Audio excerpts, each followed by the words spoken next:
Hello, good afternoon to everyone.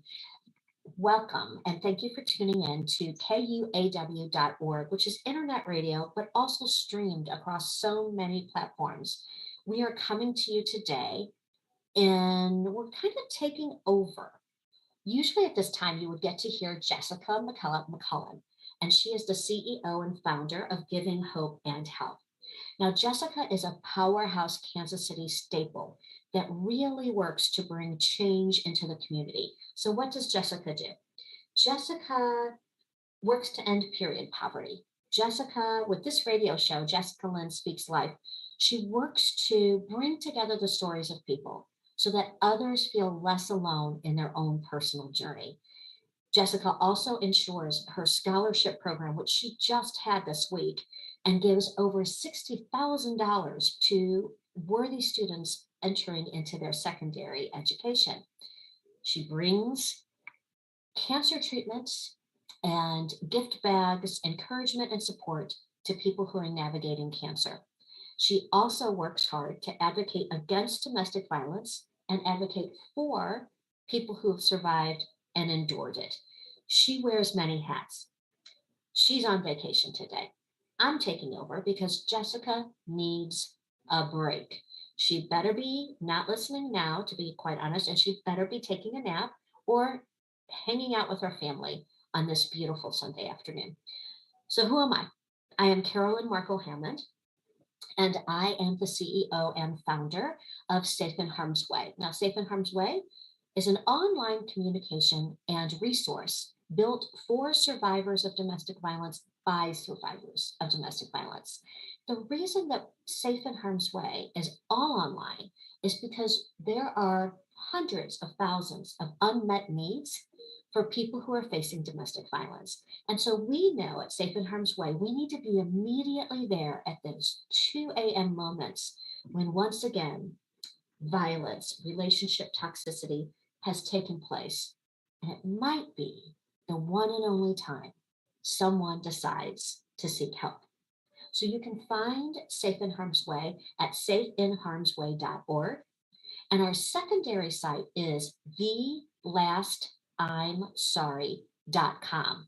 Now, thelastimsorry.com is the first innovative tool that allows men, women, people of color, people in the queer community, people who speak English as a secondary language, and those people who are medically compromised find the specific needs that they are deserving as they're navigating violence and planning what they can do next to either escape or to heal. So again, thelastimsorry.com is the online resource that folks of every variety can find the services they need, and it's immediate. And then safeinharmsway.org is also an online immediate tool for you to find the community and resources that you need. Welcome and thanks for being here today. Super excited to announce my guest. We have, as part of our show today, and usually you would be hearing Jessica Lynn Speaks Life, but today you're hearing me, Caroline Markel-Hammond, and I am being joined by Melissa Mansfield Anderson. Now, Melissa. Hello, Caroline. Hello. Thank you for tuning in. I want to tell a little bit. Actually, you know what? I'm going to let you tell people about yourself. And I would first like you to tell us where you're dialing in from so people realize the depth and the breadth of how you cover the world. And then we're going to get into just how you create change. But let's start. I'll have you. Tell me about yourself, Melissa. I already know you. I feel like you are my bestie. But tell us about yourself so that anyone listening can find out who you are, what you do, and the best way to reach you. Well, again, I am Melissa Mansfield Anderson, and I am the Queen of the North. I am dialing in from Maine here in the United States. You know, that very up top place that's right up against Canada that most people don't think of. Beautiful coast, lobster, and 6 months of snow. That's where you can find me. Well, thank you for joining us today. I sure appreciate it. Let's go ahead and jump in. Tell me, Give me a little bit of your bio, the recap of what you would want everyone to know about you. That's a great question. There's so many things, especially as we get into our late 30s, 40s, and 50s, how that just keeps expanding upon itself. In our 20s, I'm this career girl and I'm thinking about getting married, having a family. By the time you're pushing 50, you've got so many things that you're juggling in the air, and hopefully all things that make you happy. I have, in my almost 50 years now, a 4-year-old that I juggle with a dog, a husband, and an almost 20-year-old, as well as two companies. I own a small independent publisher called Mansfield Anderson Independent Publishing, as well as a brand new corporation that I'm sure might come up a little bit later. And I work specifically all around storytelling, and because of my own life and what I've gone through and what I've learned and where I've healed and where I'm still healing. I found that I thrive in an arena where I'm able to help other women do the same exact thing. I love that about you. So, talk to me about your journey. What was it like when you were growing up? And is there anything within your childhood that you experienced that molded you on your pathway as you aged and as you grew older and that now infuses your work? Yes, good and bad. I was blessed with a mom who was nurturing and loving and all the hugs and all the kisses and all the transparency and emotion, right? We were a very huggy, smoochy, cuddly family. Unfortunately, we were bit by domestic violence, and her husband, that was my brother and sister's father, was terribly, terribly dangerous. Multiple times he'd almost killed her. And then for 3 years of my youth, he sexually abused me. Ultimately, my mother was able to escape. And from that point on, I got to see this woman turn into a fierce role model of feminism and helping other women get out of their situations and how to build a life after you've been a stay-at-home mom and become successful. She went to hair school when I was in high school and owned her own salon for decades after. So the story of her escaping that violence really, it motivated me to understand that you are a culmination of everything that you've been through, but it makes you stronger, right? So that was the beginning, right? That was extremely pivotal. It changed how I looked at a lot of things, and made me make decisions in my life that weren't so great. As I got older, in my very early 20s, at 21 years old, I had given birth to my first child, and unfortunately, we lost him within 7 hours. Very, very rare disorder. And at the time, my belief structure and faith was so strong, I was able to make it through that, without, a lot of people end up succumbing to very commonly, and mental illness of addiction. And I was able to avoid that. However, I did again go through another, all these walls start coming up. And then the gift in my 30s, was that I lost my husband at a young age. He was only 38, I was 36, and he died unexpectedly. And I have to say that those three things were like a trifecta of what turned me into what I am today. Because now I look back and there's nothing that could stand in front of me and say that it could take me or break me, because I've already been through those things. And as hard as they were to go through them, they have made me the person that I am today, that can turn around and hand another woman a hand and say, I am strong enough to help you. And I want to do everything that I can. And now in the business that I'm doing, I'm finally able to do that every single day in a positive way. Melissa, thank you so much for how you just shared yourself. And I want to be able to say, we probably should say some of these not probably, we should say that some of these conversations that we're going to have could be triggering, because we are going to talk about the abuse that people survive And we're going to be able to talk about also what that means, and that could bring up some triggering moments for people. So I want to give a couple resources right now before we continue on and let folks know, if you are listening to this and it's something that worries you, or it's something that makes you feel bad because you remember what happened to you as a child or later on in your life. First of all, I want to say you're not alone.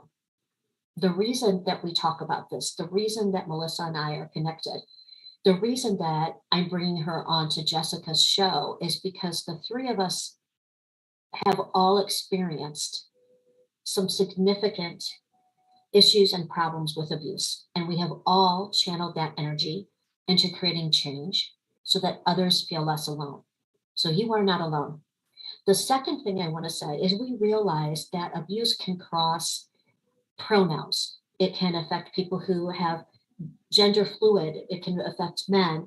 Predominantly, it happens to women and women who are people who identify as female. And so that does play into it. You'll hear the pronouns in the feminine today because we're women and we're telling our story. But we know that this can cross genders. Also, I want to provide with 3 resources. The national overarching great place to call if you're experiencing sexual abuse is RAIN, and that number is 800-656-HOPE, HOPE.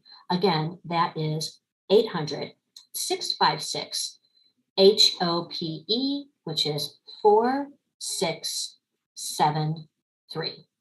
The other thing that you can call is the National Coalition Against Domestic Violence. The National Coalition Against Domestic Violence is available 24/7, has 142 people who speak different languages, so people can get access to resources. Now, the number for the National Coalition Against Domestic Violence is 1-800-799-7233. Again, that number is 1-800-799-7233. Finally, if you are local to the Kansas City area, hands down, my most favorite people on this earth is MOXA. MOXA is the local community that deals with sexual violence, whether you are a child, whether you are an adult, whether you are a teenager, whether you are just now discovering that what you experienced was sexual abuse. They help you, they help your family, and they do it completely free. They are currently working on initiatives that really bring to the forefront the services and resources that Black and Brown people can take advantage of, because we know those services are unique, and also people in the LGBTQIA plus community who also have their own unique needs as it relates to sexual violence. MOXA's number is 816-531-0233. So those are numbers and resources that people can take on as they're listening today if some of the things we discuss are triggering, are hurtful, or bring back memories. And I wanted to bring that up because, Melissa, you said something really important, and I'd love for you to elaborate on it. That healing is an evolution, that healing is going to be something that's not a one and done, but actually something you have to practice throughout your life. Can you explain that a little bit more about your healing process and how you handle that as you're going through life and things come up? That is a great question, because you do feel like, once you've quote unquote done the work that we're always told to do the work, but the work really is never done. A great example is about 2 years ago, I realized that since I was in my 20s, I couldn't go to bed until I made the bed perfectly. Like, I'll leave it a mess all day, right? Covers everywhere, pillows tossed. But before I get in bed, I have to hospital corners, perfect blankets, and well, I say have to, but I had to. I had a very intense conversation with a friend of mine, and we were talking about trauma responses and triggers and things that we do related to what's happened to us. And it hit me in that moment that one of the things that I did was make my bed before I went to bed in pristine condition. And that all went back to it is taking control of my night situation because all of my sexual abuse happened at night. So when I realized that, it's funny as I sit here in the room and I'm looking around at down pillows and feathers and all these things around me because the bed is not made and I do not care. But that was a really big step for me to get past that. And these things will come up that you don't even realize are trauma responses. The responsibility that you have is, once you realize them, is to work on them because many times they do affect people that you love. That silly bed making story that affected my husband, my remarried my husband for 3.5 years because he couldn't get into the bed until I made it. And I can imagine if somebody's really tired after working all day, they just want to hop in the bed. So, and that's a simple thing, but there's much more complex things that come up as we grow and as we get new people in our lives, as our children grow, as our relationships grow, that we'll find out are the shadows and whispers of the things that happened to us in years past. So, the advice that I give is to always give yourself grace and understand that it's not your fault, but it then becomes you're accountable to get help to figure out how to navigate it so that you can get into a better headspace for both yourself and the people that you love. It's so true. The body keeps the score. And there's a great book that people can read entitled that. And it talks about how trauma is stored in your body. And that can be overwhelming because you think, oh my gosh, I'm doing all this healing work and it's somehow still inside me.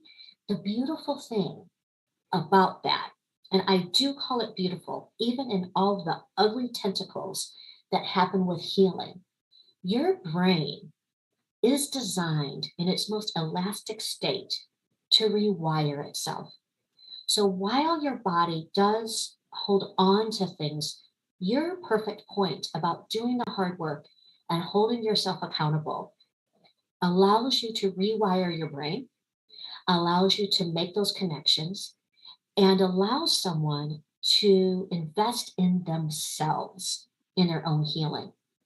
I recently had this happen myself this past week, and it was this epiphany of, I even said to my therapist, I feel like my body is saying something that my brain hasn't yet processed. And then I realized what it was. Now, with doing all the hard work that I've done over the years, I can bounce back faster, I can handle everything, and I can move forward. Some days. There are other times things may hit me that do affect me so much that I could spend the entire afternoon and evening in bed watching Netflix and just refueling myself. Both responses are okay. I want to say that loud and clear. And in fact, since it's 4th of July weekend, if I could add fireworks and a marching band to this next statement, I would. No one is doing their healing journey incorrectly. Your journey is yours to own. Find the smart people. Find the therapist. If you don't click with a therapist in the first time you visit, find another one. Most therapists will give you a sliding scale if your employer insurance doesn't cover it, and they'll work with you to be able to pay at your rate of your current income. There are also free services, as I said. RAIN is a great service. Again, 1-800-656-HOPE. And you also have Moxa in the area at 816-531-0233. You can get healing in ways that allow you to thrive. At Safe and Harm's Way, we have online therapy sessions that people can take. There are a wide variety of services that people can tap into for their own healing. One of the beautiful things you've done, Melissa, is you've taken this and you have channeled it into an independent publishing house.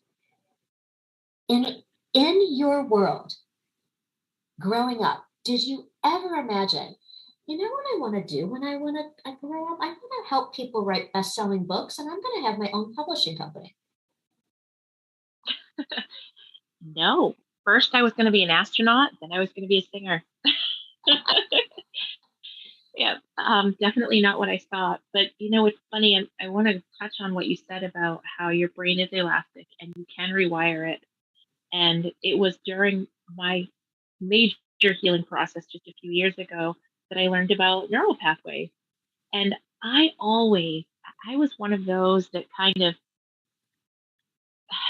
I chuckled a little bit about affirmation, just because I'm like, oh, it's just fluff and toxic positivity. But then when I started really writing and I started working with all of these women and seeing as they were telling their story, how they would need a break here and there. But then as they finished their stories, because it always ends on where they are now and what they've accomplished, they come away from that even more healed. And it is because they have had to focus time on writing about how strong they are, writing about how much better they are now for understanding what they've gone through and not holding on to all of that anger and hurt. And yes, it still comes in waves, but what they've done is they have rewired their brain, and they have, you think of the neural pathways as like little racetracks, right? And the more you drive that car over that one racetrack, that divot gets, deeper and deeper and deeper. So the more you do say those affirmations, the more you do tell your story, the more you do talk about where you're at now because of your story, you empower yourself to such a degree that it's so much harder for outside stimulus to really take you down. So I love that you brought that up because that's not something I knew. I didn't know that in my 30s. And you're right, because within affirmations and within rewiring your brain, you can do it through music, you can do it through dancing, you can do it through the world outside your window. That's what we call it at Safe and Harm's Way. It's connecting with people again, especially if any form of abuse left you feeling isolated and alone. Maybe it was because of how the abuser treated you and what they instilled, and it was purposeful, or you just imposed yourself into isolation and not wanting to connect. All of those opportunities are where people can choose to rewire their brains. I listened to this great podcast with Katie Couric and a young woman, actually from St. Louis, who lived in a very affluent neighborhood in a very affluent family. And meanwhile, she was being sexually abused by her mother's boyfriend. And even though she told her mother dismissed her, laughed at her, and didn't help her seek any help. And that abuse continued for years. And when she finally shared her story, and of course there was a ton of physical evidence, people didn't believe her because they thought, well, that doesn't happen to rich white people. Rich white people don't have that kind of sexual abuse going on closed doors, as if sexual abuse had a gender and a color and a type, and it does not. So it's really important to be able to say, start by believing. If someone shares their story with you, you start by believing. And this woman talked about how her biggest form of healing came from affirmations and finding gratitude. And when her high school counselor and therapist first told her, start making a list of all the things that you're grateful for, she was livid. She's like, I was really angry. I thought, how dare you? I just shared with you what I've been enduring for years, and you want me to find a way to be thankful? And she went on to say, once she did it, she really started to retrain her brain. For me, if you looked at my phone, you would see my calendar has blue every 15 minutes, starting at 3 a.m. until, the next day, of affirmations that I either created myself or that people sent me. And I have them go off all day long randomly. So if I wake up in the middle of the night, I can look at my phone and I can repeat an affirmation. If at 2:15 it randomly goes off, I can look at it and think, oh yes, I need to remember I'm full of gratitude for that. There are tricks to put affirmations in place and find gratitude because it's the easiest free thing to do that allows folks to be able to start to rewire your brain. Now, if anyone, I've come up with a list of that. So if anyone wants to contact me directly, you can do so at Caroline, Caroline, at safeinharmsway.org.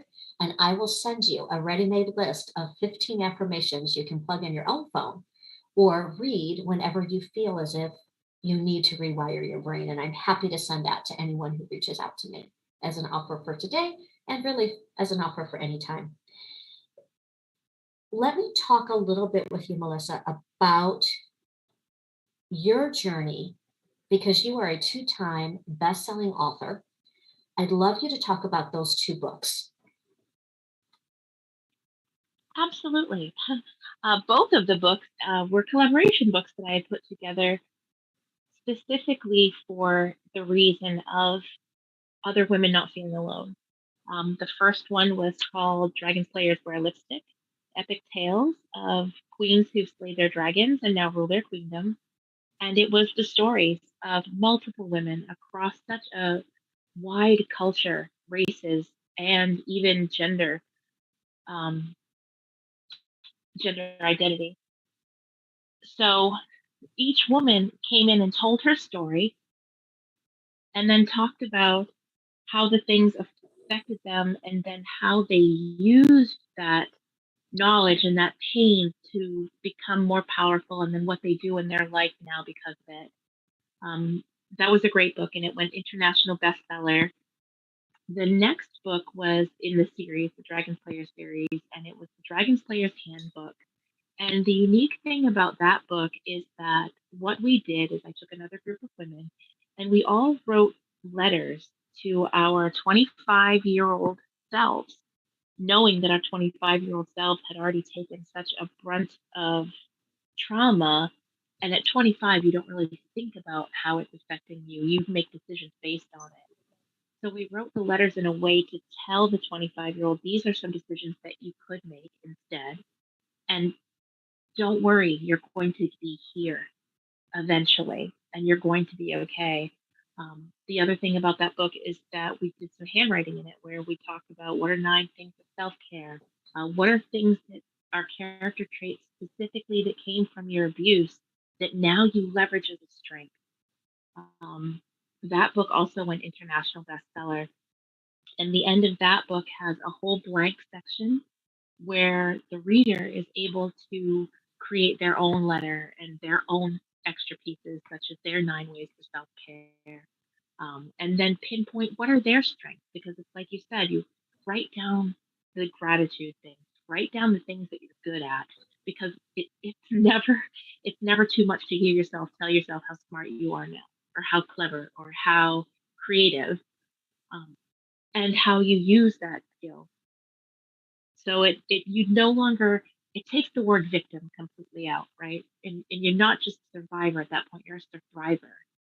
I took this ugly thing that happened to me and like a ball of sand and I'm an oyster, I'm going to turn this into a pearl. So those books, and I appreciate because people wouldn't know until right now, but you're actually in those books as well. And one of them actually went, part of the profit went to Safe in Harm's Way. That was a beautiful thing. And we're going to pause in a second and we're going to let Mr. Walker, and thank you, Mr. Walker, for engineering today's show. He's going to take us into a little bit of a mini break. I want to talk a little bit about what you said there. The reason that you and I are friends is we met randomly in a coaching program and we bonded. And I love to tell anybody listening why that for me was an instant opportunity to connect with you. Melissa shows up in this world and is determined to be inclusive. She is determined to tell the stories of all different people, different colors of people, different backgrounds of people. And she creates a safe place for people to be able to share their stories so that they can heal. And that anyone who reads her story and the stories of her authors has the opportunity to feel less alone in the world. When we come back, I'd like to talk about your favorite process and your favorite stories that you've been able to put together and those international bestsellers that you have also penned. And I would like you to tell about the process of how did you choose people and how did you make sure it was diverse? We'll do that when we come back. But first, but right now we're going to toss it over to Mr. Walker and let him share some of the information about KUAW.org radio and the different programming that you can find there.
All right, you're listening to KUAW Radio.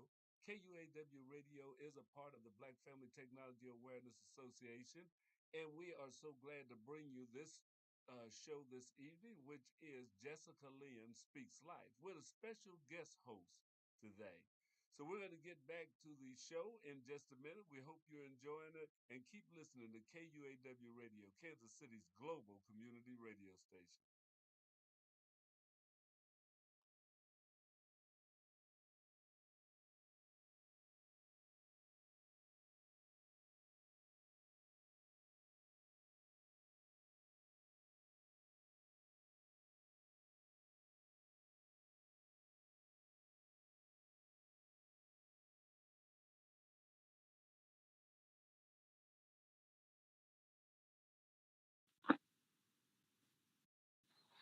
Mr. Walker, thank you so much for taking us in and out of that moment where we could talk about KUAW.org radio and the different programming options you have. You at KUAW.org, you can listen online. It's an online internet, but you can also listen on YouTube. You can stream it live on Facebook. There's all ways that you can grab the content from KUAW.org and listen to the different diverse moments that people create of their own journey as well. Right now, you are listening to Jessica Lynn Speaks Life, except I've taken over. I'm Caroline Markel-Hammond. I've forced Jessica on vacation, and if I find out she has done otherwise, I'm gonna be really mad at my sister. So we are talking today with Melissa Mansfield Anderson, who is a two-time international best-selling author and the CEO of her independent publishing house, Mansfield Anderson Publishing. And where we are going to pick up is we're going to have Melissa talk about her latest book and how maybe her favorite parts of that book, since it is a compilation, but how she ensures when she puts together books.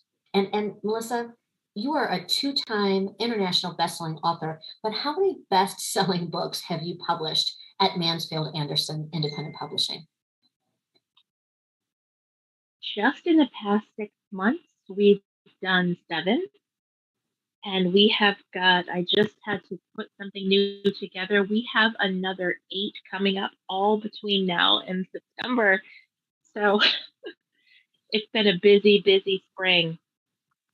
I love that. I love that. And congratulations, because help me with the statistics. I don't want to get it wrong, but isn't it 0.01% of the world population can claim to have a best-selling book? And you've made Yes. how many people bestsellers? 28, not including the ones that are about to go through the process. Love it. So in the book, where you were actually not only the publisher, but the author, how did you ensure that you had a diverse representation, not only of people, but of lived experiences, so that people could identify with whatever lived experience they currently had as well? And how did you make sure that diversity, equity, inclusion, all of those things are factored in so that people are represented, seen, and heard in their own individual story? It all starts on a whiteboard, actually. I personally have a Black husband. So we have a little biracial child who's also female. And then we have trans in our family. And so just by virtue, I wake up every morning and I deal with issues that not every 47-year-old white woman is going to wake up and deal with. And the other thing is that really, really bothers me is, having lived in the South and having lived up here, I have a real problem with any form of racism and gender bias. So I like to make sure it's all covered, and not just Black, but Muslim and Latino and anybody I can get my hands on that's willing to tell their story. So on a whiteboard, I write down the different types of abuse that I want to make sure are covered.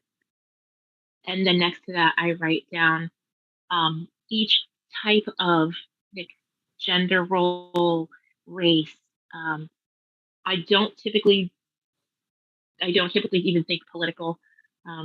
You just end up with a mixed bag when you do this anyway. And from there, I'll run whatever my collaboration offer is. And as I am starting to reach out and people are showing interest, I follow up more with the people that I know will be a right fit.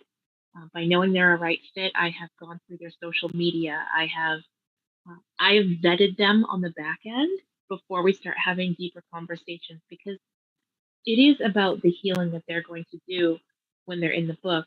But that's only 12 to 16 people each book. I'm thinking about the thousands of women that will eventually have this book in their hands, that need to have a story to relate to, whether they have been sexually abused, domestic violence, narcissism, whether they have been kidnapped, sex trade. I want to make sure there's something in there for each person as much as I can. So that's pretty much it. It starts with a whiteboard. The beauty of what you're doing, and I love that you fleshed out your inner family details, because it's really important to know when you have a lived experience, then you can tap in, to other people's issues and uniqueness of what they bring to any equation, because you know that it's different for somebody who is trans to navigate life's complexities. You know that it's different based on your own lived experiences and your family. For someone who is Black to be able to have the differences needed in order to get the correct services addressing what they're currently living, and to be able to do that in the way that you have with collaboration books, means that people are heard in ways and identified in ways that they might never have experienced.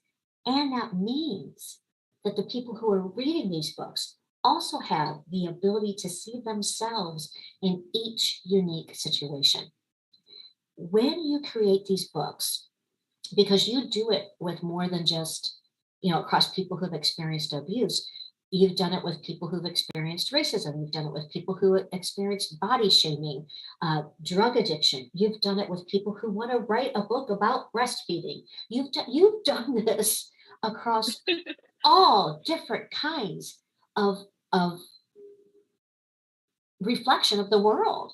So tell me, please, all the different kinds of books, not just the ones you've written, but the ones that Mansfield Anderson Independent Publishing has published, and the different things that you have brought to life with allowing someone to be a best-selling author. One of the things that I humbly am grateful for, yet I honor it as a skill and a character trait, is that my authors come to me and they trust me. And they trust me with their story because we have stories, and a lot of people will tell their story, but they won't go into the dive, the deep dive. And when people tell a story, the engaging part isn't just hearing what happened. It is the description. It is telling the details, and that's not always easy. But when you've got somebody working with you that is holding your hand and letting you know that it is okay, and the amount of change you're going to make and how you're going to impact the world, it allows people to be vulnerable in print and in a public format. It's that they're scared in the beginning, and when the book is published, they are then proud because when they read it, they become their own hero because they see how much they've actually accomplished. I have a couple of examples that make perfect sense to this. I've got one woman that worked with us. She's Muslim. She is a Muslim American now, but she was born in Pakistan. And she did what you're never supposed to do, and she got a divorce. And she was in America, and she had to start over. And she started over in a post 9/11 United States. So she was female, and she was Muslim, and in New York. And you can imagine what that looked like, especially as us as Americans in that mindset back then. When she had to rebuild and had a small child, she went from making over $80 an hour as a software person to 33 cents an hour because that's all she could get. She took that opportunity and within 2 years became a six-figure business owner against all odds. And then the other story that I'm very proud of being able to share was a woman out of Atlanta, a Black woman who had started her own business and talked about something that we don't talk about. And we don't talk about it because it's embarrassing for both sides and it shouldn't be. It needs to be talked about. She talked about how even now, with her success, she walks into a room and her smile beams and she is a powerful presence. She's a little taller, but she still feels uncomfortable around successful white women. And it is all based on how in the past others have treated her, how systemically she has been treated while going to hygienist school. And it wasn't in the very first beginning of writing this chapter, she was a little uncomfortable because this isn't what women talk about. You're supposed to be a proud Black woman. And then she realized that it was only going to be through sharing this that she could change women that look like us. Because women that look like us don't want to make women feel that way. Most of us want to bring all of our sisters in together. We're all women, and that is our common denominator, not our skin or our religion.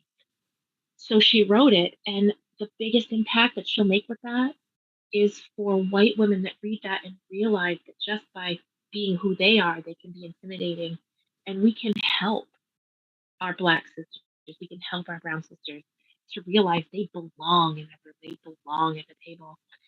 So I am inherently grateful for her vulnerability. And when I look at these books and I see so many stories like that, addiction, sexual abuse, fat shaming, and promiscuity, and how these women open up in these books, you can't pick up one of these books and not, as a woman, relate.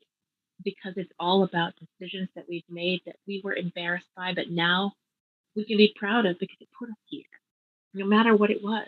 So that's my favorite part about these books and what about what I do? I really, in all your books, every time you put one out, I'm just so proud of you. You really have gotten it down to a science, from helping people tell stories to helping them edit.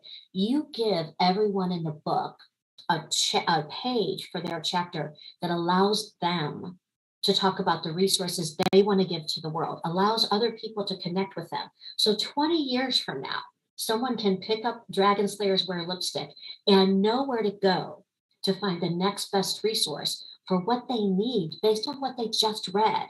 And that's a beautiful opportunity for people not only to show up as themselves, to have instant ability to interact with people reading their stories, but actually positively affect generation after generation after generation who could pick up this book.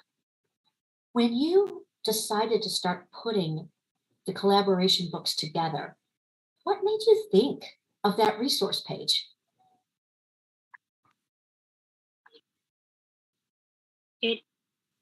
It just made sense. And I wanted each woman who was involved in the book to realize how important what it was that she was sharing. I mean, when we're going to share our information at the end, there's also a level of accountability. So as the publisher and the project manager, I want to make sure that as people are writing, that they are writing to the best of their ability, because they can be contacted after. Right. But then I think, like the reader, if I'm a reader and I'm going through something so personal, and I can relate to Nosheen's story about being post 9/11 Muslim, and I don't know where to turn. There's this woman that made this public, and now I have a way to contact her. That if she herself can't give me a positive word, she probably knows a resource for me. And for the girl that talks about promiscuity and fat shaming. If I'm feeling these things about myself and I read her story and I'm just madly in love with how she feels about herself and I want to learn more, I can follow her on Facebook now. I can find her website. I can connect with her. And for as bad as what we've dealt with in the pandemic, I'll also say that if it were not for the pandemic, I wouldn't have your relationship. I wouldn't have this bestie I'm looking at right now. I wouldn't have our friend Carla over in the UK. I wouldn't have Erin in Canada. There's so many women that we've been able to connect with and touch that are going to change the world because we connected. And that's that's really what it's all about. Us connecting now and allowing women to have safe connections later. You just gave me goosebumps, because one of the things I have said in my own journey is I sure would trade the pain, but I wouldn't trade the gain. And I've amended that in the past couple months. I actually would not trade the pain, because it helped me grow and it helped me learn. And it shined this big light on all of my relationships and on how I was a party to that. And that might be offensive to people, like, how dare you blame me for what I went through? And I'm not saying that's part of it. For me, I needed to understand in relationships how I could suddenly start to tolerate what was completely abnormal and make it normal. And in these books, it allows for people, whatever it is that they've struggled with, the addiction, having to deal with racism, all of it is tied together. All of it. If you think that what you've navigated is separate from how you show up in the world, how you interact with people, how you show up at work, it affects everything. And that's the part of this and our relationship that I will always have gratitude for. There's no reason. And you're right about COVID. That's how we connected. But there's zero reason in this world that me in Kansas City and you in Maine should ever know each other, except for the fact we've both been vocal about what we endured We took responsibility for where we played the role in it, and responsibility not only for how it shows up personally, but how it shows up professionally. Because when people go to work, they bring their whole selves into work. And I want to start to talk about, because one of the things that is going to be creating in your next step is actually taking these books and the experiences of people and bring it into the workplace. I would love for you to talk about the next plan of where you see that going and what you're going to do to bring storytelling into the workplace and allow corporations and employees within those corporations to become bestsellers. I'm actually very, very excited about this venture. And again, it's all in who you connect with too. And when genius women connect with genius women, and we want to share with the world, the three of us have put together what I believe is going to be what changes the workplace for the corporations that work with us. We have created a reward and recognition program wrapped around turning employees that either are chosen through sales performance, and we'll be one of the first companies that actually reward non-sales, admin, managers will be a part of this. And each of the winners within the corporation will then be in the book about the corporation. So we'll actually be writing a backstory about a corporation with the whole thing of the corporations. Yes, they have this big bad image, but they're really not. I was in corporate for a very long time, and I am a world changer. You were in corporate for a very long time, and you're a world changer. And corporations are filled with a lot of world changers. What we need to do is bring the faces of those people in front of those logos and share those stories. So the reward, of course, is that the employees then become best-selling authors. But it also allows us to highlight these companies, because we'll be choosing who we go after to work with based on their customer satisfaction, employee satisfaction, diversity, equity, inclusion, their innovation, and their community service. So we've put together this program that it just does everything, where it allows people to share a story and become their own hero. And it's a legacy. They'll always be a part of the book that, and I'm just saying, for example, a Discover put out about themselves. That person will always be a part of that history. And those big corporations are run by people. And I just find that so interesting. So I really feel that this is actually the first time anything like this has ever been done.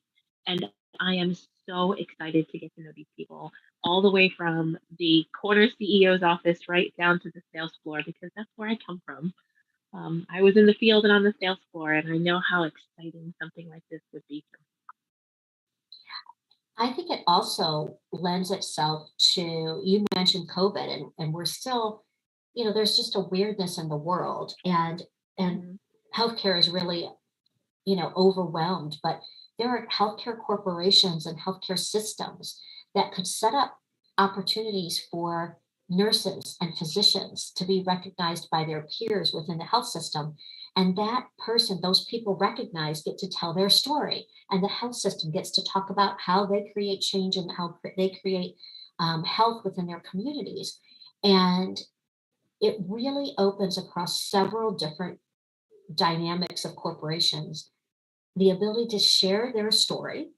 It humanizes the corporation, right? It allows that corporation to retain, to attract, to go to conferences and go to sessions presenting, hey, in a book form, here's who we are, here's our employees, here's how we do it, here's why we're successful. And oh, by the way, we are an international bestseller as a book and as a corporate entity, which is a beautiful way to recognize employees now that people are choosing, hey, if you look at Gen Z, if you look at even millennials to a certain extent, people want to work for corporations that do good in the world. They want to work in places that recognize their individual talents, and they want to be able to give back to the community. So part of what is being developed is actually certain amount of money off the top will be donated to nonprofit. Employers can, because they'll get, some residual sales, they'll get a certain amount of money back based on their own sales. They could turn around and give that to an entity of their choice. So you, in this process, are creating opportunities for people to invest in the causes and in the world in a way where they think change needs to happen. Absolutely. I think it's very important. One of the reasons why we chose to do it like this is so that we needed to work with bigger companies, because it is all about ultimately making direct impact to the nonprofit organization that we know and love, that helps women that have been through the things that we have, if we're going to name it, Safe in Harm's Way.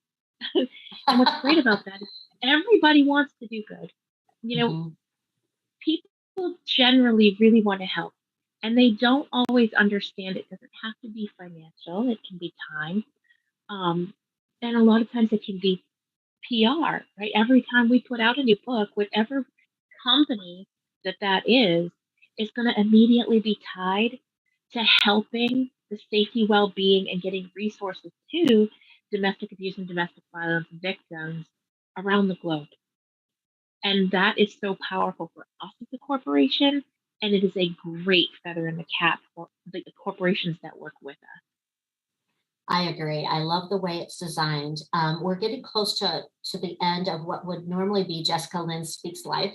This is Caroline Markel-Hammond. I've taken over. My guest today is Melissa Mansfield Anderson, and we are, of course, being shepherded by the fabulous Mr. Walker at KUAW Radio.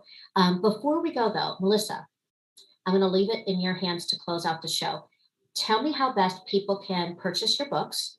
And I'll let you decide if you want to say the name of the corporation that's coming out with to help corporate best-selling authors, or if we're going to keep that under privacy for a little bit. But I'll let you close it out by saying how people can best get in touch with you and allow you to decide whether or not we are going to name it and let KUAW.org be the premiere, or we're just going to keep it a little closer to our hearts and let it percolate more. I'll leave that to you, my dear.